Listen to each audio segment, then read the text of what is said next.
আসসালামু আলাইকুম। মামুরজোরের পক্ষ থেকে আমি সাইফ আপনাদের সবাইকে স্বাগত জানাচ্ছি ওয়ার্ডপ্রেস থিম কাস্টমাইজেশন সেশনের আজকের পর্বে। তো গত পর্বে আমরা এলিমেন্টর প্রো ভার্সনের পোস্ট মডিউল নিয়ে আলোচনা করেছিলাম। আজকের পর্বে আমরা পোর্টফোলিও দেখব। তো পোর্টফোলিও সেকশনটা যদি পোর্টফোলিও মডিউলটা যদি আমরা এখানে নিয়ে আসি তখন দেখতে পারবে এটার ভিতরে আমাদের কিছু কাজের স্যাম্পল আমরা এখানে দেখাইতে পারবো। ঠিক আছে, তো এই জিনিসগুলো নিয়ে আমরা কিভাবে কাজ করতে পারি। পোর্টফোলিও হচ্ছে আমাদের ওয়েবসাইট থেকে যতজন সার্ভিস নিয়েছে আগে তাদের কিছু কাজের স্যাম্পল আমরা এখানে শো করাতে পারি, যাতে করে নিউ ইউজাররা আমাদের ওয়েবসাইটে এসে আমাদের কাজের স্যাম্পলগুলো এখান থেকে দেখতে পারে। ঠিক আছে, তো এখানে কলাম কয়টা হবে? প্রথম অবস্থায় 3টা কলাম ডিফল্টভাবে আছে, আমরা চাইলে 4টা কলাম দিয়ে দিতে পারি। তখন দেখতে পারবো এভাবে কলামগুলো 4টা হয়ে গিয়েছে এবং এখানে টোটাল এখন 6টা পোস্ট শো করানো আছে। আমরা চাইলে এটা 8টা পোস্ট করে দিলে 4টা কলামে আর কি 2টা রোতে সুন্দর করে 8টা সেট আপ হয়ে যাবে। ইমেজের সাইজটা মিডিয়াম আছে, ইমেজের সাইজটা আমরা এখান থেকে চেঞ্জ করে দিতে পারি।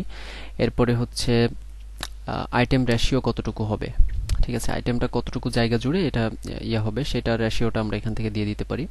ঠিক আছে, এইভাবে আমরা রেশিওটা কমাইলে বাড়াইলে আমরা ইমেজটা কিভাবে দিলে আমাদের ইমেজটা একটার সাথে আরেকটা স্যুট খাবে সেটা আমরা এখান থেকে চেঞ্জ করে দিতে পারি।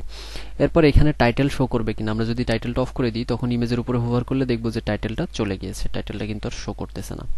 কোয়েরি, তো এটার ভিতরে বর্তমানে পোস্ট আকারে আছে। ঠিক আছে, তো আমরা যদি আমাদের ওয়েবসাইটে কোনো একটা কাস্টম পোস্ট টাইপ ক্রিয়েট করে সেইখানে যদি আমরা আমাদের পোর্টফোলিওগুলোকে শো করি তাহলে সেইখান থেকে আমরা সেই কাস্টম কোয়েরির মাধ্যমে এখান থেকে আমরা পোস্টগুলো নিয়ে আসতে পারবো। তো এখানে এখন বর্তমানে পোস্ট আকারে আছে। আমরা চাইলে এই জিনিসটা আমরা ফ্রি থিম প্রজেক্টে দেখেছিলাম যে পোস্টের ভিতরে আমরা একটা ক্যাটাগরি ক্রিয়েট করব, যেই ক্যাটাগরির নাম থাকবে হচ্ছে পোর্টফোলিও। আমরা একটা ক্যাটাগরি ক্রিয়েট করি পোর্টফোলিও নাম দিয়ে। তো এখন এই পোর্টফোলিওর আন্ডারে আমরা একটা পোস্ট করি, অ্যাড পোস্ট, এবং আমরা এখান থেকে this is a portfolio post, এবং এখানে কিছু কন্টেন্ট আমরা লরাম ইপসাম থেকে নিয়ে আসব। এখানে একটা কন্টেন্ট দিয়ে দিব এবং নিচে একটা ফিচার্ড ইমেজ দিয়ে দিব আমাদের কাজের স্যাম্পল হিসেবে। তো কাজের স্যাম্পল হিসেবে আমরা সাপোজ এই পোস্টটা দিয়ে দিচ্ছি। এখন এইটার যে ক্যাটাগরি আছে সেই ক্যাটাগরিটার যদি আমরা এখান থেকে পোর্টফোলিও সিলেক্ট করে আমরা যদি একটু পাবলিশ দেই তখন এই পোস্টটা এই ক্যাটাগরির আন্ডারে পোস্ট হয়ে গিয়েছে। এখন আমরা এখান থেকে চাইলে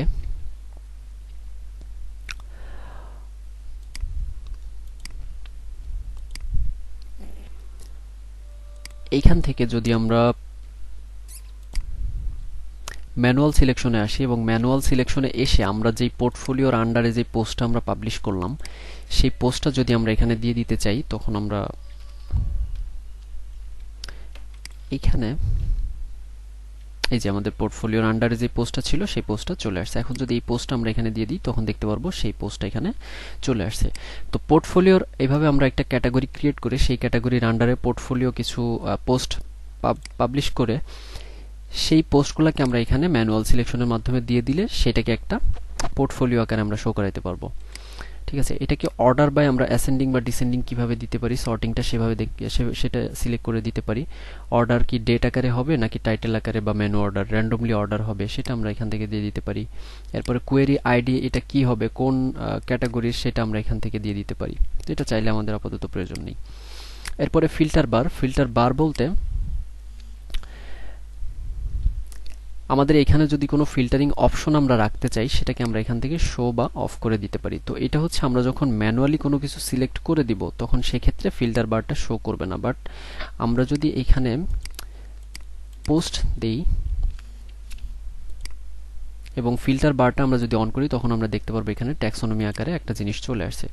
তো এখন এই ফিল্টার বারের ভিতরে আমরা এই যে এখানে যে ক্যাটাগরি ক্রিয়েট করে তারপরে পোস্টটা দিলাম আমরা কিন্তু এই পোস্টটাকে ম্যানুয়ালিও দিতে পারি অথবা ফিল্টার বারের ভিতরে এসে আমরা এটাকে ফিল্টার করে তারপরে দিতে পারি। এখানে এটা শো করে তারপরে ট্যাক্সোনমির ভিতরে আমাদের যে ক্যাটাগরিগুলো আছে সেই ক্যাটাগরিগুলো আমরা এখানে শো করাই দিতে পারি।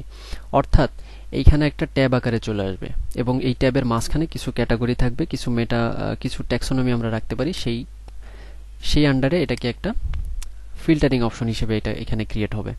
অর্থাৎ এটার মাঝখানে আমরা এভাবে ফিল্টার করতে পারি।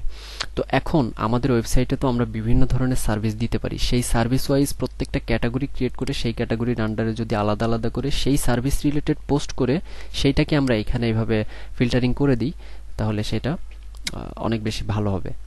তাতে করে প্রত্যেকটা স্পেসিফিক ক্যাটাগরির আন্ডারে কিছু পোর্টফোলিও আমাদের শো করাতে সুবিধা হবে। এরপরে যে অপশনটা আছে সেটা হচ্ছে স্টাইলিং। স্টাইলিং এর ভিতরে আমাদের এখানে যে পোস্টগুলো থাকবে, যে আইটেমগুলো থাকবে, সেগুলোর মাঝখানে কোনো গ্যাপ হবে কিনা সেটা আমরা এখান থেকে দিয়ে দিতে পারি। কলামের মাঝখানে গ্যাপ হবে কিনা, রো এর মাঝখানে গ্যাপ হবে কিনা সেটা আমরা দিয়ে দিতে পারি। এরপর এটার বর্ডার রেডিয়াস হবে কিনা, যদি আমরা 50% দিয়ে দিই তখন দেখতে পারবো যে এটা একদম ফুললি রাউন্ডেড হয়ে গিয়েছে। এই যে এভাবে রাউন্ডেড হয়ে গিয়েছে। ঠিক আছে, এইভাবে আমরা এটাকে এভাবে ডিজাইন করতে পারি। আইটেম ওভারলের ওপরে আমরা দেখতে পাচ্ছি একটা কালার আসতেছে। ঠিক আছে, তো ব্যাকগ্রাউন্ডের এই কালারটা যদি আমরা এখান থেকে একটু চেঞ্জ করে অপাসিটিটা কমাই দিই তখন আমরা দেখতে পারবো ওভারলের উপরে কালারটার অপাসিটি কমে গেছে এবং ওভারলেটা একটু সুন্দর দেখাচ্ছে। ঠিক আছে, এরপরে যে অপশন আছে সেটা হচ্ছে ফিল্টার বার। ওপরে যে ফিল্টার বারটা আছে এই ফিল্টার বারটাকে আমরা কিভাবে ডিজাইন করতে পারি, এটাতে একটা কালার দিয়ে দিই, সাপোজ ব্ল্যাক। তখন দেখতে পারবো টেক্সটের কালারগুলো ব্ল্যাক হয়ে গিয়েছে। অ্যাক্টিভ কালার থাকবে হচ্ছে একটু গ্রে কালারের, সো গ্রে কালারটা এখানে থাক। টাইপোগ্রাফির ভিতর থেকে আমরা ফন্ট নিয়ে কাজ করতে পারি। স্পেস বিটুইন সবগুলোর ভিতরে কি ধরনের স্পেস হবে সেটা আমরা এখান থেকে দিয়ে দিতে পারি, এবং স্পেসিং অর্থাৎ এই ট্যাবের সাথে নিচে যে কন্টেন্টগুলো আছে সেটার স্পেসিং কতটুকু হবে সেটা এখান থেকে দিয়ে দিতে পারি। অ্যাডভান্সের ভিতরে এখানে মার্জিন কতটুকু হবে, প্যাডিং কতটুকু হবে এবং ইফেক্ট নিয়ে কিছু কাজ করতে পারি, রেসপন্সিভনেস নিয়ে কিছু কাজ করতে পারি। তো এই অপশনগুলাই হচ্ছে